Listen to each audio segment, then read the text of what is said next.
Well, I mean, yeah, um, his impact I can't, you know, overstate.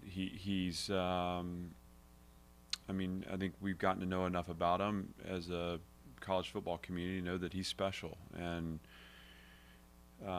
what makes him special internally is he's a quiet connector. He's a guy that cares a lot about his teammates. You know, this is a world right now where we're kind of, pushed to our pockets, and there's so many reasons to be on your own.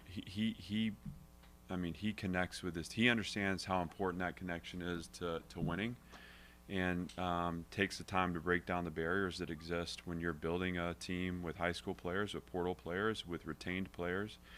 Obviously, his competitive swagger and confidence is a part of his, um, the draw to him, and that's real too. But he's not an emotional player. I mean, he's not a player that doesn't always keep a level head and keep a focus on the mission. The mission's winning. So um, I'm excited to have him back. I think it's great for college football. I think it's great for Nashville. I think the Nashville community is embracing him, and it's been fun to see them connect, the fan base connect with him as a player and a person.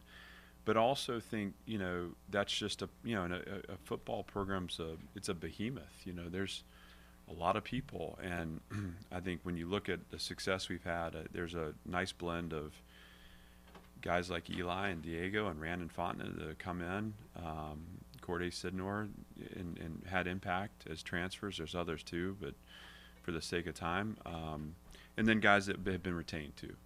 Players that we recruited that we knew may be a couple years away. Maybe they're forced into early action, but are stepping into a level of performance that, the blend is what has allowed us to be successful. And there are guys that have some real skin in the game at Vanderbilt. I mean, gone through some painful things and struggled, and I think it feels good for all of us to be on this side of that struggle. We know that there's a lot of work left ahead of us, but just to be excited about the season and knowing that we have a chance, if we can keep our focus, to carve out a good season for us. Our offensive numbers have ticked down a little bit nationally. Is that a product of defenses catching up, so to speak, with offense, or is that clock rules, or any thoughts that might be there? It's probably a combination. First of all, it's a great statistic, so I appreciate that as a defensive guy.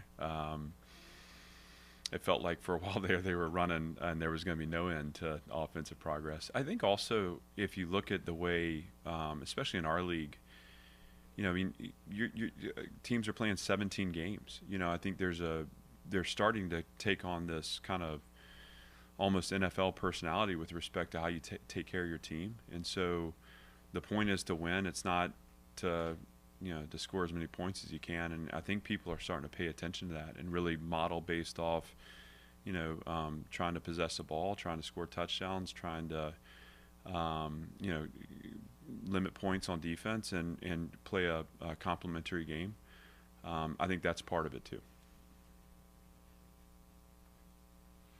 Where we've had multiple conversations with different coaches about portal windows and Mike Elko brought up the point that the academic calendar somewhat limits what you can do. Do you have a preference of when you like to be able to know what your team is? Well, I mean, I think if in a perfect world, you would, I mean, the earlier the better, right? And I mean, I think every coach would feel that way. The complexity comes with, again, you're dealing with one sport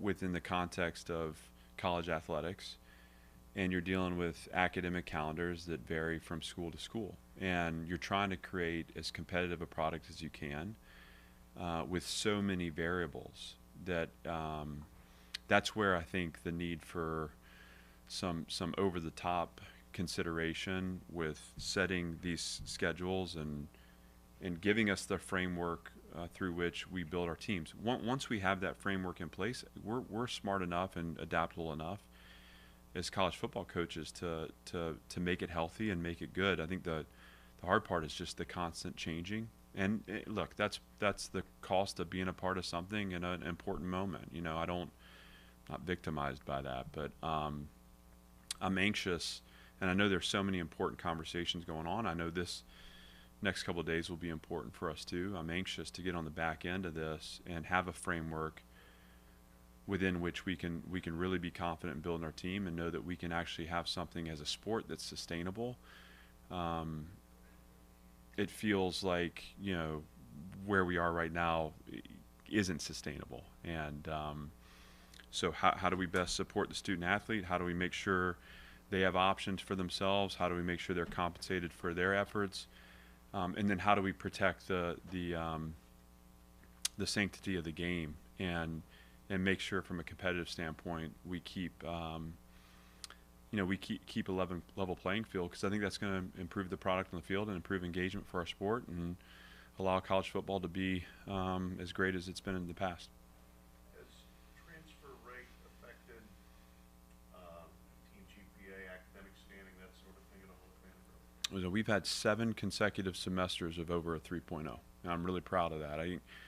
When we first, this would have been after, I want to say it was after my first fall, we got in front of the team and talked. This would have been spring of 22. Talked about, hey, let's set a goal of a 3.0 GPA, and that was met with some groans in the room, and the learning from that is it doesn't mean everyone has to make a 3.0, but are you committed to doing a little bit better? If you had a 2.5, well, you get a 2.6. If you had a 2.8, a 2.9, and if each person pushes to their limits, you have a chance. And for 7 consecutive semesters, we've met those marks. And so I appreciate the question, because as we've evolved our strategy and adapted to the changing times, we've not lost our soul. And I'm very clear on the fact that my job is to win football games, right? And I'm competitive, and that's what I want to do. But I also have to work in service of players that are 18 to 22 that are going to become husbands, fathers, and members of community. And I've got a responsibility to make sure that they're developing not just as players, but as people. And our program, we say better people make better players. And so we want to keep committed to this holistic model that is both rewarding in results, but also rewarding in the kind of substantive parts of what we do. Did you find it easier to retain guys after providing some proof of concept last year? I think I understand the question. What was most energizing to me about this kind of time through the portal cycles, guys were excited to return to continue the journey. So it's not an excitement to return because of all the success. It's an excitement to continue to build this thing out, believing that it can go further. That was what was most energizing to me. And like any enterprise, as we experience success, people are paying attention to that. And so our ability then to reach out, the people that are internal that choose to come back, they make that choice because they know what they're a part of. So there is some affirmation there.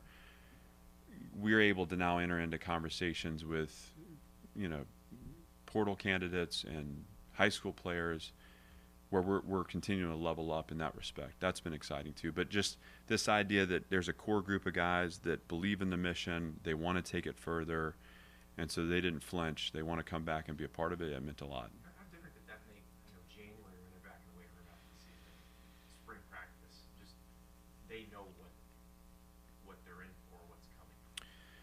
Well, the familiarity is huge. I mean, again, once you know the setting and the conditions, the context for which you work, you can work a little harder. You're not asking questions. You're making statements in the way you attack. To keep in mind, too, a year ago, I don't remember, maybe you guys remember, but I'm sure we were talking about all the transformation that had been made within our program and new coaches, new strength staff. And so, that was year 4 as a program, but really year 1 with a staff. This is year 2. And again, not just the players' comfort and the players' awareness and the players' expectation, but the coaches too.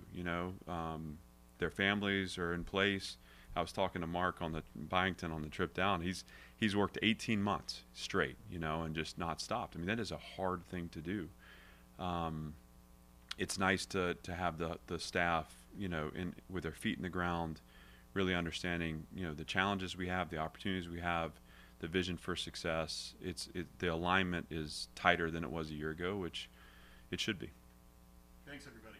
Thanks. Hey, our timing a little close, Clark. Did they find it? Yeah, they found it. It's sliced up. It's all over the country now.